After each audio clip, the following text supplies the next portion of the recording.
আজকে যেহেতু লাইলাতুল মেরাজ, সঙ্গত কারণেই মেরাজের কথা বললেই ভালো হবে, নাকি বলেন?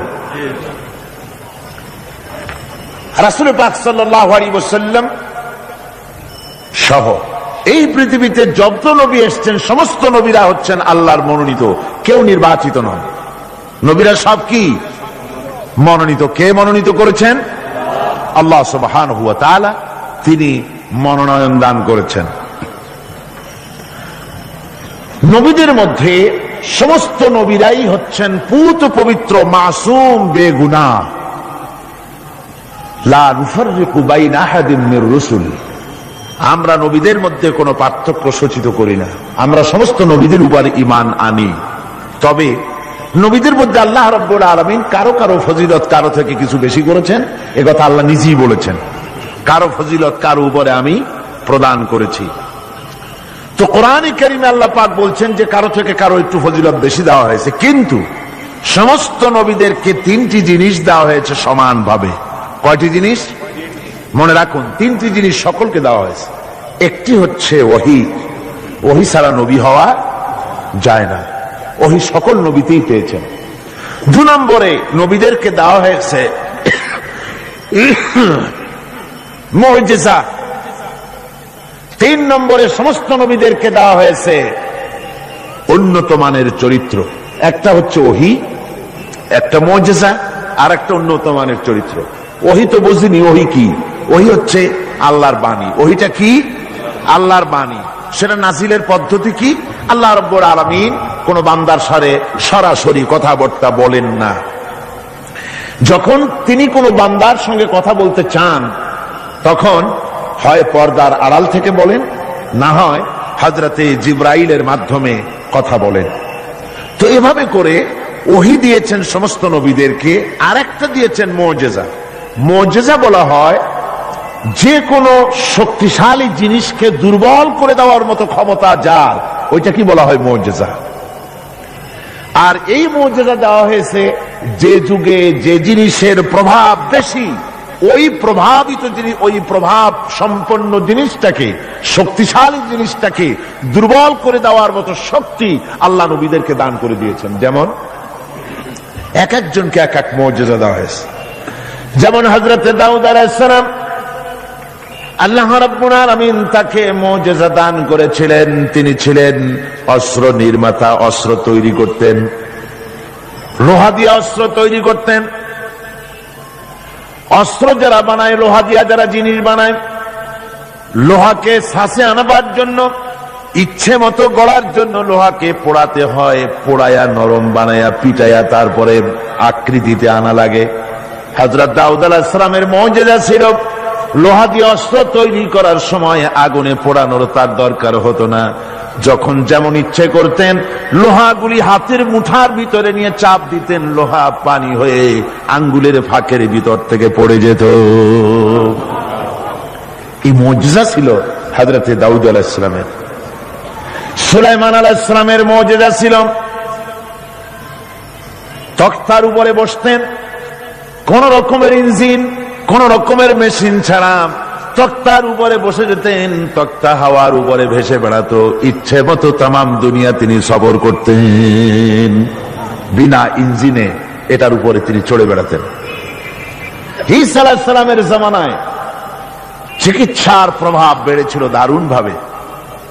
সে সময় আল্লাহ রাব্বুল আলামিন তাকে মুজিজা দিলেন, অন্ধ লোকের চোখের উপরে হাত বুলোতেন, অন্ধ সাথে সাথে চক্ষুমান, দৃষ্টিশক্তি সম্পন্ন হয়ে যেতেন, চক্ষুষ্মান হতেন। কুষ্ঠব্যাধিগ্রস্ত লোকের গায়ে হাত বুলিয়ে দিতেন, সঙ্গে সঙ্গে তার রোগ ভালো হয়ে যেত। এ ছিল তার মুজিজা। হযরতে মূসা আলাইহিস সালামের জামানায় মুজিজা ছিল, সেই জামানায় প্রভাব ছিল জাদুর প্রভাব। এই সময় আল্লাহ রাব্বুল আলামিন তাকে মুজিজা দিলেন, জাদুকে দুর্বল করে দেওয়ার মতো ক্ষমতা তার হাতে দিয়ে দিলেন। কোরআনে কারীমে রব্বুল আলামিন বলছেন, ওয়ামা তিলকা বিয়ামিনিকা ইয়া মূসা, হে মূসা তোমার ডান হাতে ওটা কি? মূসা আলাইহিস সালাম বললেন, হিয়া আসায়া, এটা একটা লাঠি, এর উপরে আমি ভর করে দাঁড়াই, এ দিয়ে আমি গাছের পাতা পাড়ি, ছাগল ভেড়ারে খাওয়াই, এ দিয়ে আমি ছাগল ভেড়াগুড়ি বন্য প্রাণী থেকে রক্ষা করি। এর উপরে মাঝে মধ্যে আমি অনেক সময় দাঁড়ায় থেকে ক্লান্ত হলে এই লাঠির উপরে ভর করে দাঁড়াই। তাছাড়াও আরো অনেক কাজ আমি এই লাঠি দিয়ে করি। প্রশ্ন হচ্ছে, আল্লাহ জিজ্ঞেস করলেন তোমার ডাইন হাতে ওটা কি? জবাব দিলি সারে এটা একটা লাঠি, এ দিয়ে গাছের পাতা পাড়ি, ভেড়া ছাগল ঠেকাই, তারপরে আমি এর উপরে ভর করে দাঁড়াই। এত কথা দরকার কি? দরকার এই জন্যে আসে যখন কথা বলার সুযোগ পায় মাশুকের সাথে, মন চায় সময়টা অল্পের মধ্যে যেন শেষ না হয়ে যায়। এখানে আশেক হচ্ছেন হযরত মুসা আলাইহিস সালাম, মাশুক হচ্ছেন আল্লাহ সুবহানাহু ওয়া তাআলা। তিনি কথা বলছেন, এই কথার সুযোগটা যেন অল্পের মধ্যে শেষ না হয়ে যায়, এই জন্য সময়টাকে দীর্ঘায়িত করার জন্য মুসা আলাইহিস সালাম এ ধরনের বক্তৃতা বিবৃতি করতেছিলেন। আল্লাহ রাব্বুল আলামিন বললেন, মুসা রে, তুমি বলেছো এটা লাঠি, আর লাঠির ফজিলত তুমি বর্ণনা করেছো। এছাড়াও লাঠির মধ্যে আর একটা কুদরত আছে, তুমি জানো না? তুমি তোমার হাতের লাঠিটা ছেড়ে দাও। লাঠি তিনি ছেড়ে দিলেন, হিয়া হাইয়াতুন তাসআ, একটা বিরাট অজগর হয়ে গেল। মুসা আলাইহিস সালাম ভয় পেলেন। আল্লাহ বললেন, ভয় পেও না, খুযহা ওয়ালা তাখাফ, ভয় পেও না, এটাকে ধরো। মুসা আলাইহিস সালাম দেখলেন আল্লাহ বলতেছেন ভয় পেও না, এরপর তো ভয় করাই উচিত না। মুসা আলাইহিস সালাম ধরলেন, সাথে সাথে সাপ কি হয়ে গেল? লাঠি হয়ে গেল। আমি পুরা ঘটনা বলবো না, মুজিজার কথাটাই বলতেছি। এরপরে যখন ফেরাউন তার জাদুকরদের নিয়ে জাদুর প্রদর্শনী করলো, জাদুকরেরা তাদের হাতের কাছে যা কিছু ছিল মন্ত্রপুত করলো, সেগুলি সিংহ হলো, বাঘ হলো, সরীসৃপ হলো, মুসা আলাইহিস সালামের উপরে ঝাঁপায় পড়লো। হযরতে মুসা আলাইহিস সালাম ভয় পেয়ে গেলেন। আল্লাহ রাব্বুল আলামিন বললেন, মুসা রে, ভয় পাওয়ার কোনো কারণ নাই, তোমাকে বাতিলের বিরুদ্ধে ময়দানে নামাইয়া তোমাকে একা আমি ছেড়ে দেই নাই, আমি আল্লাহ রাব্বুল আলামিন তোমার সাথে আছি, তুমি তোমার হাতের লাঠি ছেড়ে দাও। মুসা আলাইহিস সালাম লাঠি ছাড়লেন, তো সাপ হয়ে গেল। সাপ হয়ে যখন হা করেছে, ফেরাউনের জাদুকরদের তৈরি করা বাঘ, সিংহ, সাপ সব গিয়ে মুসা আলাইহিস সালামের এই লাঠি মার্কা সাপের পেটের মধ্যে গিয়ে ঢুকলো। জাদুকরেরা মনে করলো আমরা যেটা দেখাইছি সেটা নিশ্চয়ই জাদু। মুসা আলাইহিস সালাম যেটা দেখাইছেন এটা জাদু হতেই পারে না। কারণ হচ্ছে জাদু খেয়ে ফেলে দেয়, ওটা জাদু হয় কি করে? এটা জাদু না, এটা জাদুর চাইতে বড় কোন জিনিস, জাদুর বাবা অথবা দাদা, এই জাতীয় কিছু একটা হবে। বন্ধুগণ, এর নাম মুজিজা। এর নাম কি? মুজিজা। রাসূল পাক সাল্লাল্লাহু আলাইহি ওয়াসাল্লাম যখন পৃথিবীতে আসেন, তখন ছিল সাহিত্যের প্রভাব। সাহিত্য এত প্রভাবিত, তখন প্রভাব বিস্তার করেছে যে তারা কবিতা রচনা করে করে, সাহিত্য রচনা করে করে কাবা শরীফের সাথে লটকায় দিত, চ্যালেঞ্জ করত, পারলে এইটার সাথে মোকাবেলা করো। সেই যুগে আল্লাহ পাক নাজিল করলেন কোরআন। রাসূল পাক সাল্লাল্লাহু আলাইহি ওয়াসাল্লামের জীবনে 3000 মুজিজা রয়েছে। এই 3000 মুজিজার ভিতরে রাসূলুল্লাহ সবচেয়ে বড় মুজিজা হচ্ছে কোরআন। কোরআনে কারীম, কোরআনের মুজিজা আল্লাহ দিয়ে দিলেন। এমন সাহিত্য আল্লাহ পাক নাজিল করলেন, সাহিত্য, কবিত্ব সব কিছু এর সামনে মাথা নত করে দিল। শুধু সেকালে নয়, সেই কালে, আজকের কালে, ভবিষ্যৎ কালে, কিয়ামত পর্যন্ত কোরআনের সাহিত্যিক মানকে উতরে যাবে, এমন সাহিত্যিকের জন্ম হয় নাই, হবেও না। সুবহানাল্লাহ। আমি বলতেছিলাম, নবীদেরকে 3টা জিনিস দেওয়া হয়েছে সমানভাবে। ওহী দেওয়া হয়েছে, মুজিজা দেওয়া হয়েছে, উন্নত মানের চরিত্র দেওয়া হয়েছে। হযরতে দাউদ আলাইহিস সালামকে যে মুজিজা দেওয়া হলো, দাউদ আলাইহিস সালাম ইন্তেকাল করলেন, মুজিজা তার কবরে চলে গেল। আজ আর পৃথিবীতে কোন মানুষ লোহা ধরে চাপ দিলে পানি হয়ে পড়ে যাবে না। সুলাইমান আলাইহিস সালাম ইন্তেকাল করলেন, মুজিজা কবরে নিয়ে চলে গেলেন। আজ আর পৃথিবীর কোন মানুষ বিনা ইঞ্জিনে তক্তায় বসলে প্লেনের মতো করে আর উড়বে না। হযরত মুসা আলাইহিস সালাম ইন্তেকাল করেছেন, মুজিজা তার কবরে চলে গেছে। আজ আর যত ফুফা দেওয়া হোক না কেন, কোন ফুতে লাঠি আর সাপ হবে না। কি বলেন, লাঠি আর সাপ হবে কারো? হবে না। হযরত ঈসা আলাইহিস সালাম দুনিয়া থেকে বিদায় হয়ে গেলেন, মুজিজা তার সাথে চলে গেল। হযরত ঈসা আলাইহিস সালামকে আল্লাহ রাব্বুল আলামিন উঠায় নিলেন। তিনি ইন্তেকাল করেন নাই, তাকে আল্লাহ উঠায় নিয়েছেন। হযরত ঈসার সাথে মুজিজাও চলে গেল। আজ আর কেউ জন্মানদের চোখের উপরে হাত বুলালে চোখ ভালো হয় না। তার মানে নবীরাও শেষ, মুজিজাও শেষ। একজন মাত্র নবী জনাবে মুহাম্মদ রাসূলুল্লাহ সাল্লাল্লাহু আলাইহি ওয়াসাল্লাম ইন্তেকাল করেছেন, কিন্তু তার মুজিজা কবরে নিয়ে যান নাই। তার মুজিজা কোরআন আজও আছে, আর কিয়ামত পর্যন্ত রাসূলুল্লাহর মুজিজা থাকবে। রাসূল পাক সাল্লাল্লাহু আলাইহি ওয়াসাল্লামের এই মুজিজা চিরন্তন, শাশ্বত, কিয়ামত পর্যন্ত তা টিকে থাকবে। সুবহানাল্লাহ পড়ে।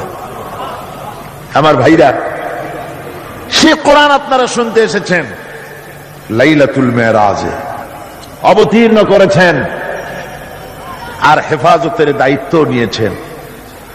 কোরআনে কারীম কখনো বিনষ্ট হবে না, কখনো রদবদল হবে না। কোরআন হেফাজতের দায়িত্ব কার? আল্লাহ রাব্বুল আলামিন বলছেন, নাহনু নাযালনা যিকরা ওয়া ইন্না লাহু লাহাফিজুন।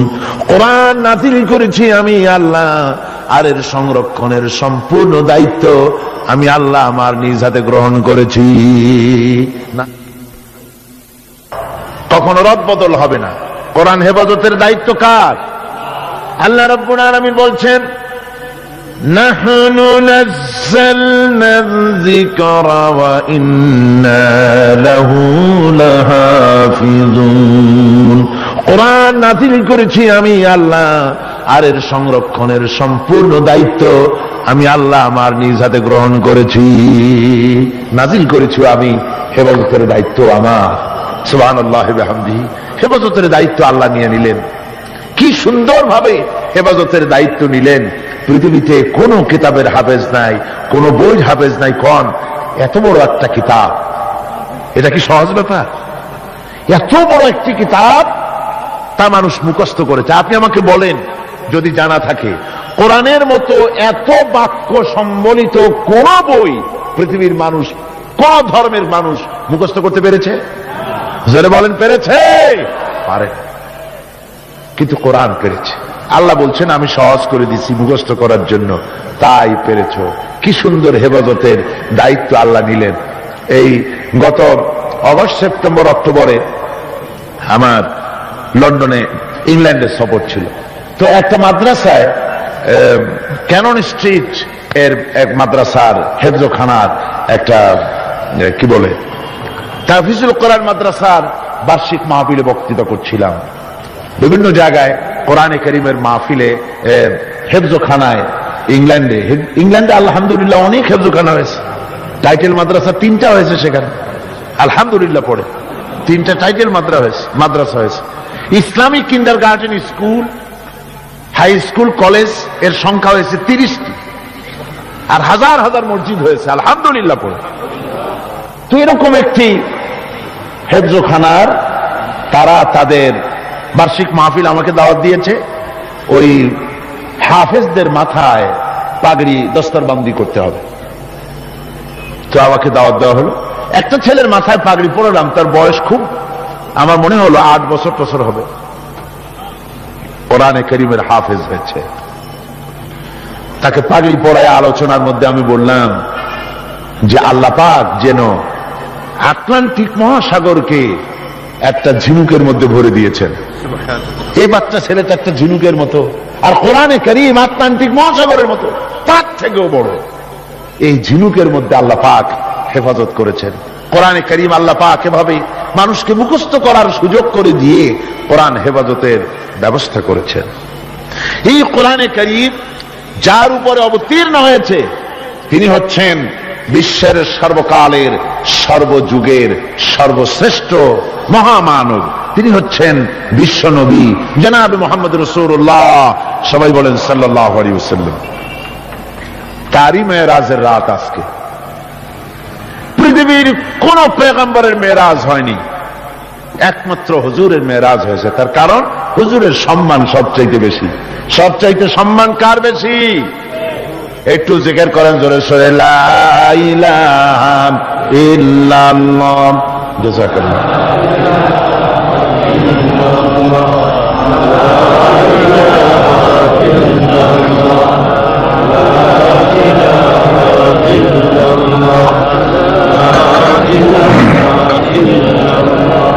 লা ইলাহা ইল্লাল্লাহু মুহাম্মাদুর রাসূলুল্লাহ। রাসূলের মেরাজ পৃথিবীর কোন পয়গম্বরের কিসমতে যা হয়নি তাই হয়েছে রাসূলের কিসমতে। ধুলির ধরা থেকে একজন মানুষকে, একটা স্থূল ওজনদার একজন মানুষ, জড়দেহ, এই মানুষকে পৃথিবীর মাটি থেকে মহাশূন্য পাড়ি দিয়ে কেমনে নিয়ে গেল আকাশে, এ নিয়ে বহুত প্রশ্ন হয়েছে।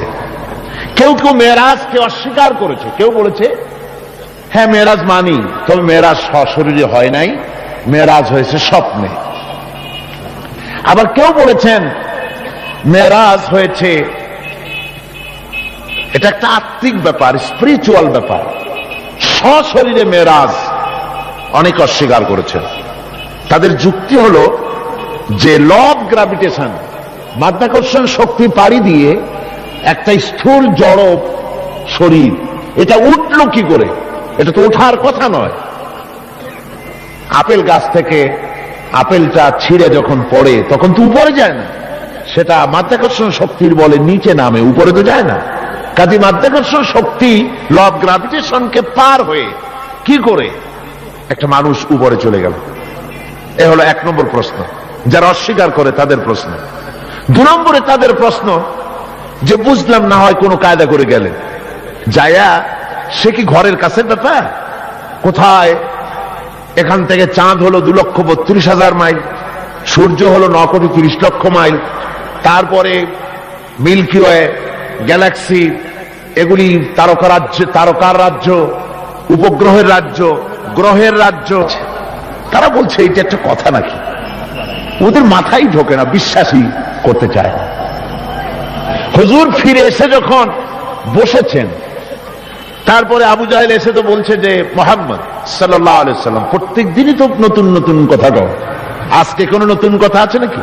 হুজুর বলছেন হ্যাঁ কথা আছে। কি বলে? এই যে শেষ রাত্রে আমার ফুফু উম্মু হানির ঘরের থেকে জিবরাইল এসে আমারই নিয়ে গেল, বাইতুল মাকদাসে গেলাম, 2 রাকাত নামাজ পড়লাম, এরপরে ওইখান থেকে আমাকে 7 আকাশ পাড়ি দেওয়া হলো, মহাশূন্য পাড়ি দিয়ে 7 আকাশ পাড়ি দিয়ে তারপরে আরশে আজিমে গেলাম, আল্লাহর সঙ্গে কথা বললাম, বেহেশত দোজখ দেখলাম, এরপরে এই যে আইসা কেবল ফজর পড়ে বসছি। আবু জাহেল কয় যে সর্বনাশ, খাইছে। এতদিন মনে করছিলাম তুমি পাগল, কিন্তু কোনো সবুত ছিল না, আর আজকে দলিল মিলে গেল, প্রমাণ মিলে গেল তুমি একটি বদ্ধ পাগল। যারা কয় নাউযুবিল্লাহি মিন যালিক। আবু জাহেল মনে মনে খুব খুশি হলো, বলল মুহাম্মদ সাল্লাল্লাহু আলাইহি ওয়াসাল্লাম তুমি কি অনুমতি দিবে? তুমি যেভাবে এই ঘটনা বললে এটা আমি মানুষকে বলে বেড়াই। অবশ্যই, তুমি যাও বলে আসো। আবু জাহেল মনে করলো এটাই হলো গোল্ডেন অপরচুনিটি, এটাই হলো সুবর্ণ সুযোগ। তার সবচাইতে বেশি ভক্ত এবং অত্যন্ত আন্তরিক অন্তরঙ্গ বন্ধু হযরত আবু বকর, এই লোকটাকে খসাতে পারলেই বাজিমাত হবে। তার বাড়ি গিয়ে বলছেন আবু বকর শুনেছে বলে কি? কয় যে মুহাম্মদ সাল্লাল্লাহু আলাইহি ওয়াসাল্লাম পাগল হয়ে গেছে। বলে কিরকম? কয় যে এই সব কথা তিনি বলতেছেন এখন। হযরত আবু বকর বলছেন আবু জাহেল তুমি যা বললে আমার রাসূল কি হুবহু এরকম বলেছেন? আবু জাহেল বলছে হ্যাঁ ঠিক এরকমই বলেছে। হযরত আবু বকর বলছেন আবু জাহেল শোনো, হুজুর সত্য বলেছেন, নিঃসন্দেহে তার মেরাজ হয়েছে, কোনো সন্দেহ নাই। হযরত আবু বকর আবু জাহেলকে ধরে নিয়ে আসলেন কাবা শরীফে, মসজিদে হারামে এসে বলছেন হুজুর আমি এই আবু জাহেলের কাছে শুনলাম আপনি নাকি কি কি বলেছেন। হুজুর মেরাজের ঘটনা শোনালেন। হযরত আবু বকর বললেন আপনি সত্য বলেছেন। হুজুর বলেন আবু বকর তুমি আজ থেকে সিদ্দিক। সুবহানাল্লাহ। ভাইরা, মেরাজকে অনেকেই অস্বীকার করেছে, আর অস্বীকার করার যুক্তি কারো কারো থাকতে পারে যাদের ঈমান দুর্বল। কি করে সম্ভব? সজাগ করিয়া কিভাবে এই হাজার হাজার লক্ষ কোটি কোটি মাইল পাড়ি দিয়ে কিভাবে নিয়ে গেল, এটা কেমনে সম্ভব? এটা মানুষের মাথায় সহজে ঢুকবে না। মানুষের মাথায় সহজে ঢুকবে কোন? কি বলেন ঢুকবে? বিষয়টা খুবই কঠিন, বিষয়টা সহজে মানুষের মাথায় ঢুকবে না। এই জন্যে ঘটনাটা যেখানে আল্লাহ শুরু করেছেন, তিনি ঘটনাটা বর্ণনা দিচ্ছেন এইভাবে, সুবহানাল্লাযী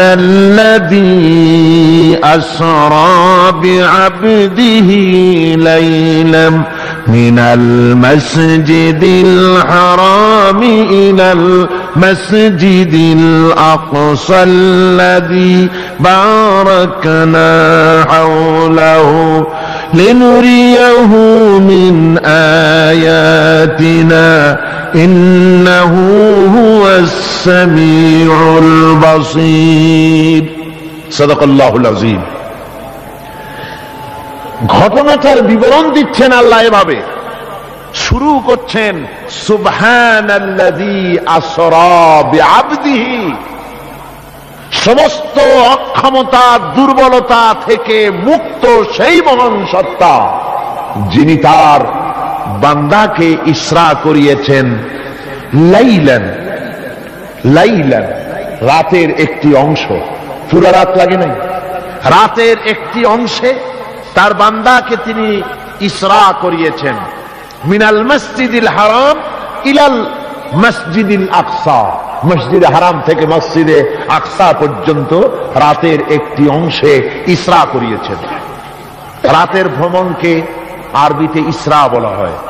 আর এই বাইতুল মুকাদ্দাস থেকে আরশে আজিম পর্যন্ত ভ্রমণের নাম হচ্ছে মেরাজ, সিঁড়ি। সেই সিঁড়িটা কিরকম হবে পরে বলছি। এখানে বলা হচ্ছে তোমরা তো জিনিসটাকে কঠিন মনে করো, যেটা কি করে সম্ভব, এটাকে কঠিন মনে করো, অসম্ভব মনে করো, কিন্তু কাজটা ঘটায়ছেন এমন এক সত্তা সুবহান, যিনি সমস্ত দুর্বলতা অক্ষমতা থেকে মুক্ত, মহান শক্তিশালী আল্লাহ ঘটনাটা ঘটায়ছেন। কাজী তোমাদের এই চিন্তা কেন, যেটা কি করে হলো? কাজটা কে ঘটায়ছেন? আল্লাহ সুবহানাহু ওয়া তাআলা তিনি ঘটায়ছেন। তার জন্য এগুলি কি কোনো অসম্ভব ব্যাপার বলুন? এটা কি কোনো অসম্ভব ব্যাপার? নিশ্চয়ই কোনো অসম্ভব ব্যাপার নয়। বিজ্ঞানের দৃষ্টি দিয়ে, বৈজ্ঞানিক দৃষ্টিভঙ্গিতে এবং দর্শন দিয়ে আমি আপনাদেরকে বিষয়টা অনেকক্ষণ দৃষ্টান্ত দিতে পারবো। সে ধরনের মাল মশলা আমার কাছে মজুদ আছে, যে রাসূল পাক সাল্লাল্লাহু আলাইহি ওয়াসাল্লামকে মেরাজ হয়েছিল বিজ্ঞান এবং দর্শন দিয়ে বুঝানো যেতে পারে। কিন্তু এই যুক্তি, এই তত্ত্ব, এই তথ্যের কোন যুক্তি নাই, যেহেতু আল্লাহ নিজে বলেছেন সুবহানাল্লাযী আসরা বিআবদিহি লাইলাম মিনাল মাসজিদিল হারাম। এই ঘটনা ঘটায়ছেন তিনি, যার ক্ষমতার ভিতরে কোনো দুর্বলতা নাই, যার ক্ষমতা মুহাইয়া করতে পারে এমন ক্ষমতা কারো নাই, যিনি প্রচন্ড ক্ষমতার মালিক, অক্ষমতা তাকে স্পর্শ করে না, সেই মহান আল্লাহ এটা ঘটায়ছেন। সুতরাং যুক্তি প্রমাণের কোন প্রয়োজন নাই, আল্লাহ নিজে বলছেন ঘটনাটা আমি ঘটাইছি। সুবহানাল্লাহ। তারপরে বলা হচ্ছে যে তিনি ফিরে এলেন, ওই যে বোরাক, হাদিস শরীফে এসেছে বোরাকে করে তাকে নেওয়া হয়েছে। তো বোরাকে করে নেওয়া হয়েছে, বোরাকটা কেমন? সেই বোরাক আমরা আবার বানাইছি, আমাদের তো বুদ্ধি কম না, আমাদের দেশের লোকের আবার বোরাক বানায় ছাড়ছে। ঘোড়ার মতো বডি, মানুষ মেয়ে লোকের মতো একটা মাথা, খুব সুন্দর চুপ, তারপরে চুল টুল ঝুলানো, এরকমের দুইটা ডানা আছে ঘোড়ার পিঠের উপরে, নিচে লেখা আছে হাযা বুরাকুন নবী সাল্লাল্লাহু আলাইহি ওয়াসাল্লাম। আর এইটাকে বরকতের জন্য মুসলমানেরা ঘরের মধ্যে টানায় রাখে, দেখছেন আপনারা এরকম। এরপরে আবার আরো একটা জিনিস বরকতের জন্য ইদানিং বেরিয়েছে, 15 টাকা 20 টাকা বিক্রি হয়, সুন্দর সুন্দর অফসেট পেপারে হুজুর সাল্লাল্লাহু আলাইহি ওয়াসাল্লামের পাগড়ি, হুজুর সাল্লাল্লাহু আলাইহি ওয়াসাল্লামের পায়ের জুতা, তারপরে হুজুর সাল্লাল্লাহু আলাইহি ওয়াসাল্লামের হাতের লেখা চিঠি, কই কই থেকে এগুলি সংগ্রহ করে এগুলি বিক্রি করার ব্যবস্থা করছে লোকেরা, বরকতের জন্য এগুলি রাখতেছে। হুজুর সাল্লাল্লাহু আলাইহি ওয়াসাল্লামের পাগড়ির কোন ছবি পৃথিবীর কোন মানুষের কাছে থাকার কোন প্রমাণ নাই। সুতরাং এগুলি বাজে, এগুলি কিনে রেখে বরকতের জন্য এগুলি রাসূলকে তাওহীন করা হয়, এর দ্বারা ইজ্জত করা হয় না। রাসূলের পাগড়ি 20 টাকা দিয়ে কিনবেন আপনি? আজিব তামাশা। বোরাক বানানো হয়েছে। বোরাক হচ্ছে কি? বোরাক হচ্ছে অর্থাৎ যে জানে করে তাকে নেওয়া হয়েছিল, সেটা ছিল বোরাক বারকুন থেকে বৈদ্যুতিক শক্তি সম্পন্ন, এমন বৈদ্যুতিক শক্তি। বিদ্যুৎ তো আলো, বিদ্যুৎ কি তা আলো, আর আলোর শক্তি কত? আলোর গতি হচ্ছে প্রতি সেকেন্ডে 1,86,000 মাইল। এটা হলো আলোর গতি। আল্লাহ পাক রাসূলকে যে জানে করে নিয়েছিলেন সেটা ছিল এই ধরনের একটি গতি, প্রচন্ড গতি সম্পন্ন একটি যান। এই জানে করে আল্লাহ তাকে নিয়ে গেলেন, তারপরে তাকে ফেরত দিলেন। এসে তিনি দেখলেন যে উজু করে গেছিলেন সেই উজুর পানি তখনও গড়াচ্ছে। এটা কি করে সম্ভব? এটা সম্ভব এইভাবে সম্ভব। আমি একটা দৃষ্টান্ত শুধু দিতে বাধ্য হচ্ছি, দৃষ্টান্ত দেওয়ার কোনো প্রয়োজন পড়ে না, যেহেতু কাজটা আল্লাহ করেছেন। কাজটা কে করেছেন? বোঝার জন্য ছোট্ট একটা দৃষ্টান্ত দেই, তাহলে বুঝতে একটু সুবিধা হবে। যেমন আমাদের দেশে বিভিন্ন সময় বিভিন্ন দেশ থেকে রাষ্ট্রপ্রধানরা আসে। ওই রাষ্ট্রপ্রধানরা আসতে পরে এয়ারপোর্ট থেকে নিয়ে শুরু করে অতিথি ভবন অথবা বঙ্গভবন পর্যন্ত কয়েকটা রাস্তা গভর্নমেন্ট নিয়ন্ত্রণ করে। এই রাস্তাসমূহে ট্রাফিক চলাচল বন্ধ করে দেওয়া হয়। পত্র পত্রিকায়, রেডিও, টেলিভিশন ঘোষণা করে যে রাষ্ট্রীয় অতিথি বিমানবন্দর থেকে শুরু করে তার অতিথি ভবন পর্যন্ত না যাওয়াকালীন এই রাস্তায় সাধারণ যানবাহন চলাচল করবে না, বেলা এতটা থেকে এতটা পর্যন্ত বন্ধ থাকবে। তারপরে মেহমান চলে গেল, মেহমান নামলো, গাড়িতে উঠলো, মোটর শোভাযাত্রা সহকারে তাকে অতিথি ভবন অথবা বঙ্গভবন নিয়ে যাওয়া হলো। এরপরে স্বাভাবিক প্রক্রিয়া, আবার ট্রাফিক চলাচল শুরু হয়ে গেল। এই রাস্তাসমূহে ট্রাফিক চলাচল বন্ধ করে দেওয়া হয়। পত্র পত্রিকায়, রেডিও, টেলিভিশন ঘোষণা করে যে রাষ্ট্রীয় অতিথি বিমানবন্দর থেকে শুরু করে তার অতিথি ভবন পর্যন্ত না যাওয়াকালীন এই রাস্তায় সাধারণ যানবাহন চলাচল করবে না, বেলা এতটা থেকে এতটা পর্যন্ত বন্ধ থাকবে। তারপরে মেহমান চলে গেল, মেহমান নামলো, গাড়িতে উঠলো, মোটর শোভাযাত্রা সহকারে তাকে অতিথি ভবন অথবা বঙ্গভবন নিয়ে যাওয়া হলো। এরপরে স্বাভাবিক প্রক্রিয়া, আবার ট্রাফিক চলাচল শুরু হয়ে গেল। আমার ভাইরা, এইটা যদি পৃথিবীর সামান্য সলিমদ্দি কলিমদ্দির জন্য যদি এই ব্যবস্থা হয়, এই দুনিয়ার প্রেসিডেন্ট গুলা, এই পৃথিবীর নেতৃস্থানীয় ব্যক্তিবর্গ সলিমদ্দি কলিমদ্দি ছাড়া আর কিছুই না। আজ আছে কাল নাই, ঠিক কিনা কন? আজ আছে কাল নাই, কিন্তু এদের মাথায় সেই আকল নাই, বুঝতে চেষ্টা করে না। যেই ক্ষমতা আসে সে মনে করে বাপের বাড়ির সম্পত্তি পেয়ে গেছে, সুতরাং যত খুশি নিজের ইচ্ছে মতো শয়তানি বদমাশি চালাতেই থাকে। সেই জন্য বলছি, সলিমদ্দি কলিমদ্দি সাধারণ টাইপের মানুষ, এদের জন্য যদি ট্রাফিক চলাচল বন্ধ করে দেওয়া হয়, তাহলে কোন সাধারণ মেহমান নয়, আকাশ ও জমিনে আল্লাহর পরে সবচাইতে বড় মর্যাদা কার? রাসূলের। জোরে চিল্লায় বলতে হবে, সবচাইতে বড় মর্যাদা কার? আল্লাহর পরই মর্যাদা। চারটিখানি কথা নয়, ভালো করে বুঝতে হবে, মাথা খাটায় বুঝতে হবে। আল্লাহর পরে সর্বশ্রেষ্ঠ মর্যাদা হচ্ছেন মুহাম্মদ রাসূলুল্লাহ সাল্লাল্লাহু আলাইহি ওয়াসাল্লাম। আল্লাহর কাছে রাসূলের চাইতে বড় মেহমান আর কি কেউ আছে? আর কেউ আছে? এই শ্রেষ্ঠ মেহমানকে দাওয়াত দিয়েছেন আল্লাহ নিজে, আরশে আজিমে দাওয়াত দিয়েছে। এখন মেহমানকে দাওয়াত দিয়ে আল্লাহ পাক যদি বলে থাকেন যে আমার মেহমান আমার বাড়ি আসতেছে, আরশে আজিমে আসতেছে, সুতরাং পৃথিবীর আহ্নিক গতি, এর বার্ষিক গতি, এর সময়ের গতি, এর ইথারের গতি, এর অক্সিজেন, এর পৃথিবীর পরিচালনার গতি, গতিবিজ্ঞান যাকে বলা হয়, এই গতি, এই শক্তি, এই পরিচালনা শক্তি, সময়, কাল, সবটাকে আল্লাহ যদি স্টপ করে দিয়ে থাকেন, দাঁড়িয়ে থাকো জায়গায়, রাত এখন 3:45:35, এখানে দাঁড়িয়ে থাক, আমার মেহমান আরশে আজিম ভ্রমণ করে আমার সঙ্গে কথা বলে বেহেশত দোজখ দেখে তারপরে যখন বাড়ি যাবে, এরপরে 3:35:47 থেকে আবার চালু হবে। এভাবে যদি আল্লাহ সময়ের গতি বন্ধ করে দিয়ে থাকেন, তাহলে রাসূল পাক সাল্লাল্লাহু আলাইহি ওয়াসাল্লাম আরশে আজিম ভ্রমণ করে ঘরে এসে যদি দেখেন উজুর পানি তখনও গড়াচ্ছে, তা কি অসম্ভব? তা কি বিচিত্র কিছু? আদৌ বিচিত্র না। এই জন্য আল্লাহ সুবহানাহু ওয়া তাআলা বলেছেন, সুবহানাল্লাযী আসরা বিআবদিহি। দেখুন, কাজটা ঘটায়ছেন আল্লাহ পাক, তারপরে বলছেন যে তিনি তার বান্দাকে, বিআবদিহি, তার বান্দা।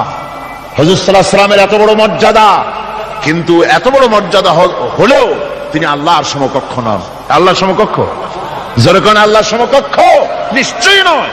তিরমিজি শরীফের হাদিসের ভিতরে এসছে, তিরমিজি শরীফের হাদিস, এক লোক হুজুরকে বলছেন, হে রাসূল, কথা প্রসঙ্গে বলছে, আপনি যা আল্লাহ যা ইচ্ছা করেন আর আপনি যা ইচ্ছা করেন, কথাটা ঠিক এইভাবে আসছে হাদিসে।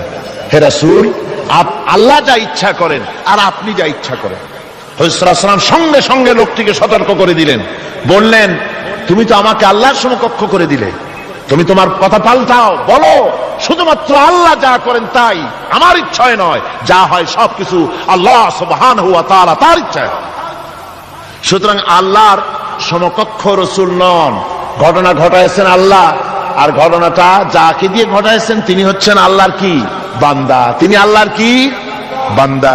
এই বান্দা শব্দ, এই আব কোরআনে কারিমে বহু জায়গায় হুজুরকে আল্লাহ পাক আব বলেছেন, নবীও বলেন নাই, রাসূলও বলেন নাই, নামও নেন নাই, শুধু বলেছেন আব। এর দ্বারাই বোঝা যায় হুজুরকে আল্লাহ পাক বলেছেন। অর্থাৎ আব্দিয়াতের চাইতে বড় ডিগ্রি আল্লাহর কাছে আর কিছুই নাই। নবী রাসূল গৌণ, মুখ্য হচ্ছে আব্দ। মুখ্য কি ধরে কন? আব্দ, আল্লাহর বান্দা হয়ে যাওয়া। যেমন আপনারা দেখতে পান কোরআনে কারীমের প্রথমেই এই আয়াত আছে, ইন কুনতুম ফি রাইবিম মিম্মা নাযালনা আলা আবদিনা, আমি আমার বান্দার প্রতি যে কিতাব নাজিল করেছি, এই যে আবদিনা আমার বান্দা, কে আবদ? মুহাম্মদুর রাসূলুল্লাহ সাল্লাল্লাহু আলাইহি ওয়াসাল্লাম। অন্য আয়াতের মধ্যে রব্বুল আলামিন বলেন, তাবারাকাল্লাযী নাযালাল ফুরকানা আলা আবদিহি লিয়াকুনা লিল আলামিনা নাযীরা। অতীব বরকতশালী সে আল্লাহ রাব্বুল আলামিন, যিনি তার বান্দার উপরে ফুরকান অবতীর্ণ করেছেন। কে সেই বান্দা? মুহাম্মদ সাল্লাল্লাহু আলাইহি ওয়াসাল্লাম। সুতরাং আবদিহি, তার বান্দাকে ইসরা করিয়েছেন মসজিদে হারাম থেকে মসজিদে আকসা পর্যন্ত, তারপরে সেখান থেকে নিয়ে গেলেন আরশে আজিমে, নিয়ে তাকে কি করলেন, দিলেনটা কি? এখানে কথা হচ্ছে, আমাদের দেশের লোকেরা বিভিন্ন সময় এইসব কথা আলোচনা করে বা ওয়াজের মধ্যে বলেন কেউ কেউ, যেটা হচ্ছে শুধুমাত্র নামাজ। আল্লাহ পাক তাকে মেরাজে নিয়ে নামাজ দিয়েছিলেন। আচ্ছা ভাই, শুধু নামাজ দেওয়াই যদি আল্লাহর উদ্দেশ্য থাকে, তা আবার বলে কি, যে নামাজ তো দিচ্ছেন আল্লাহ 50 ওয়াক্ত, মুসা আলাইহিস সালামের সঙ্গে যদি দেখা না হইতো তাহলে আমাদের কাজ সর্বনাশ হয়ে যেত। মুসা আলাইহিস সালামের সঙ্গে দেখা হওয়ার কারণে কিছুটা কনসেশন আমরা পাইছি, অন্তত 45 ওয়াক্ত তো কমছে। তাহলে বোঝা গেল মেরাজ হয়েছিল শুধু নামাজের জন্য। কথাটি সঠিক নয়। নামাজের জন্য মেরাজ হওয়ার দরকারটা কি? যুক্তিতে আসে না। হজের জন্য তো মেরাজ দরকার হয় নাই, যাকাতের জন্য তো মেরাজ দরকার হয় নাই, জিহাদের জন্য তো মেরাজ দরকার হলো না, ইমানের জন্য তো মেরাজ দরকার হলো না। মেরাজ শুধু নামাজের জন্য দরকার হলো কেন? বিষয়টা শুধু নামাজ নয়, নামাজ এই পরিভ্রমণের, এই ভ্রমণকালীন সময়ের আল্লাহ পাকের একটি নির্দেশ। মূল ঘটনা ভিন্ন। মূল ব্যাপারটি হলো রাসূল পাক সাল্লাল্লাহু আলাইহি ওয়াসাল্লামের মেরাজ যখন হয় তখন মক্কি জিন্দেগীর 12 বর্ষ পূর্ণ হয়েছে। মক্কি জিন্দেগীর নবুয়তের জীবনের 1 যুগ পূর্ণ হয়ে গেছে। তাওহীদের দাওয়াত, তাবলীগে দ্বীনের কাজ একটি চূড়ান্ত পর্যায়ে এসে গিয়েছে। এখন এই তাওহীদ, রিসালাত ও আখিরাতের উপরে ভিত্তি করে একটি নতুন সমাজ গঠনের পালা এসেছে। সেই নতুন সমাজ গঠনের জন্য আল্লাহ রাব্বুল আলামিন তাকে আপন দরবারে ডেকে নিলেন, আর নতুন নতুন কিছু তথ্য, একটি নতুন স্টেট পরিচালনার জন্য যা কিছু প্রয়োজন, কিছু মূল নীতি আল্লাহ রাব্বুল আলামিন তাকে দান করালেন, আর জান্নাত এবং জাহান্নাম রাসূলের চোখে দেখিয়ে দিলেন পরিষ্কার করে, যাতে করে তিনি মানুষকে ভালো করে দেখে তিনি মানুষকে বুঝাতে পারেন। এজন্য এই দৃশ্যগুলিও রাসূলের সামনে আল্লাহ পাক তুলে ধরলেন। রাসূল পাক সাল্লাল্লাহু আলাইহি ওয়াসাল্লাম ফিরে আসার পর তাকে এই নতুন রাষ্ট্র পরিচালনার জন্য যে মূল নীতিগুলি আল্লাহ পাক তাকে দিয়েছেন, যাকে মেরাজের পেগাম বলা হয়। মেরাজের কি বলা হয়? পেগাম। সূরা বনী ইসরাইলের মধ্যে আল্লাহ পাক এই পেগামগুলি আল্লাহ পাক তাকে দান করেছেন। সেই মূলনীতিগুলি কি, সেই মূলনীতি আমি আপনাদের সামনে এখন আলোচনা করতে যাচ্ছি। আমরা মেরাজ কেমনে হলো, কিভাবে হলো, এই ঘুরপাকের মধ্যে গোলক ধাঁধায় নিজেদেরকে আটকে রাখতে চাই না। আমরা পরিষ্কার করে বিশ্বাস করি রাসূল পাকের মেরাজ হয়েছে একেবারে সশরীরে। কিভাবে হয়েছে? সশরীরে। তারপর আবার কেউ কেউ এ তর্ক তুলেছেন, কেউ বলেছেন হুজুর সাল্লাল্লাহু আলাইহি ওয়াসাল্লাম আল্লাহকে দেখেছেন, আবার কেউ বলেছেন দেখেন নাই। এই সব তর্কের মধ্যেও আমরা জড়াতে চাই না। আমরা পরিষ্কার জানি আল্লাহ পাক বলেছেন লা তুদরিকুহুল আবসার, কোন দৃষ্টি শক্তি আমি আল্লাহকে মুহাইয়া করতে পারবে না, ইহাতা করতে পারবে না। আল্লাহ রাব্বুল আলামিনকে কোন দৃষ্টি শক্তি তার চক্ষু দিয়ে দেখতে পারবে না। সুবহানাল্লাহ। হযরত মুসা আলাইহিস সালাম বলেছিলেন রব্বি আরিনি, আয় আল্লাহ আমি তোমারে দেখতে চাই। আল্লাহ পাক পরিষ্কার বলেছেন লান তারানি, লান, কখনোই দেখতে পারবে না। মুসা আলাইহিস সালাম খুব আদরের নবী ছিলেন, আবদার তুলতে লাগলেন। আল্লাহ তাকে একটা ইন্টারভিউ নিলেন, দেখতে পারবা কিনা একটা টেস্ট হয়ে যায়। আল্লাহ পাক তার নূরের তাজাল্লি নিক্ষেপ করলেন পাহাড়ের উপরে। হযরত মুসা আলাইহিস সালাম 1 সেকেন্ড মাত্র দেখলেন, সহ্য করতে পারলেন না, আল্লাহু আকবার বলে চিৎকার মেরে বেহুশ হয়ে জমিনের উপরে পড়ে গেলেন। সুতরাং আমরা ওই তর্কে যেতে চাই না যে আল্লাহ পাককে হুজুর সাল্লাল্লাহু আলাইহি ওয়াসাল্লাম দেখেছেন কি দেখেন নাই, ওইটা আমাদের মূল বিষয় নয়। আমাদের বিষয় হচ্ছে মেরাজ থেকে রাসূলুল্লাহ পেলেন কি, উম্মতের জন্য আনলেন কি, এটাই হলো আমাদের সবচেয়ে বড় প্রয়োজনীয় বিষয়। আল্লাহ পাক রাসূলকে যে জিনিসগুলি দিলেন, একটা নতুন স্টেট করতে যাচ্ছেন, ওই সময় যখন মানুষ অধিকার বঞ্চিত, যখন নারীর অধিকার নাই, যখন শ্রমিক তার শ্রমের মূল্য পায় না, কৃষক তাদের উৎপাদিত পণ্যের সঠিক দাম পায় না, নারী আর পুরুষ, নারীগুলি হয়েছে ভোগের সামগ্রী, সন্তান উৎপাদনের বিশেষ ক্ষেত্র। তারপরে মানুষে মানুষে হানাহানি, মারামারি, কাটাকাটি, অশ্লীলতা, পাপাচার, জেনা আর ব্যভিচার, সুদ, ঘুষ, এতিমকে ঠকানো, গান বাজনা ইত্যাদি দিয়ে গোটা দেশটা যখন রসাতলে, গোটা পৃথিবী যখন ত্রাহি ত্রাহি করছে মজলুম জনতা, সেই সময় ইসলামের এই নতুন স্টেটের ভিত্তি দিতে যাচ্ছেন মুহাম্মদ রাসূলুল্লাহ সাল্লাল্লাহু আলাইহি ওয়াসাল্লাম। তখন আল্লাহ পাক এই স্টেট রচনার পেছনে কতগুলি মূলনীতি আল্লাহ পাক দান করলেন। সেই মূলনীতিগুলি এখন আমি আপনাদের সামনে বলছি। আল্লাহ রাব্বুল আলামিন বলেন ওয়াকাযা রাব্বুকা আল্লা তা'বুদু ইল্লা ইয়্যাহু ওয়া বিল ওয়ালিদাইনি ইহসানা। যে রুকুটিতে এই মূলনীতিগুলি আল্লাহ পাক দিয়েছেন, সেই রুকুটা শুরু হয়েছে এভাবে যে তোমার প্রভু চূড়ান্ত ফয়সালা এই যে আল্লাহ রাব্বুল আলামিনের দাসত্ব হবে কেবলমাত্র আল্লাহর, গোলামি হবে কার? জোরে সরে বলতে হবে, গোলামি হবে কার? আল্লাহ ছাড়া আর কারো গোলামি করা যাবে না। নতুন স্টেট তৈরি করতে যাচ্ছ, প্রথম নীতি হবে, প্রথম মূলনীতি হবে স্টেটের, প্রথম থেকে নিয়ে শেষ পর্যন্ত, রাষ্ট্রপ্রধান থেকে নিয়ে প্রজা পর্যন্ত, জীবনের সকল ক্ষেত্রে সমস্ত মানুষের জন্য এটাই হলো মূলনীতি যে আল্লাহ ছাড়া কাউকে প্রভু বলে মানা যাবে না, আল্লাহ ছাড়া কারো গোলামি করা যাবে না। আর আল্লাহর পরেই মা বাপ মাতা পিতা এহসান করবে, এটা হচ্ছে আল্লাহর নির্দেশ, আল্লাহর ফয়সালা। তো প্রথম পয়েন্ট যেটা, সেটা হচ্ছে ইবাদত। প্রথম পয়েন্ট কি? ইবাদত। মূলত এই ইবাদতের জন্যই আল্লাহ পাক মানুষকে সৃষ্টি করেছেন। কোরআনে কারীমে আল্লাহ বলেছেন মা খালাকতুল জিন্না ওয়াল ইনসা ইল্লা লিয়াবুদুন। আল্লাহ বলেন আমি মানব আর জিন জাতিকে সৃষ্টি করেছি শুধু আমার ইবাদতের জন্য, আর কোনো কারণে নয়। আর পৃথিবীতে যত নবী আমি পাঠিয়েছি, সমস্ত নবীরা তার কওমকে দাওয়াত দিয়েছেন ইয়া কওমি ইবুদুল্লাহা মা লাকুম মিন ইলাহিন গায়রু।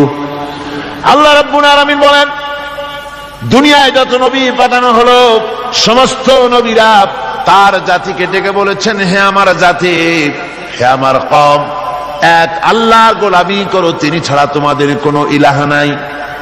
এই দাওয়াত সব নবীরা দিয়েছেন। আল্লাহ পাক বলেন এমন কোন জাতি নাই, এমন কোন উম্মত নাই যাদের কাছে নবী আমি পাঠাই নাই।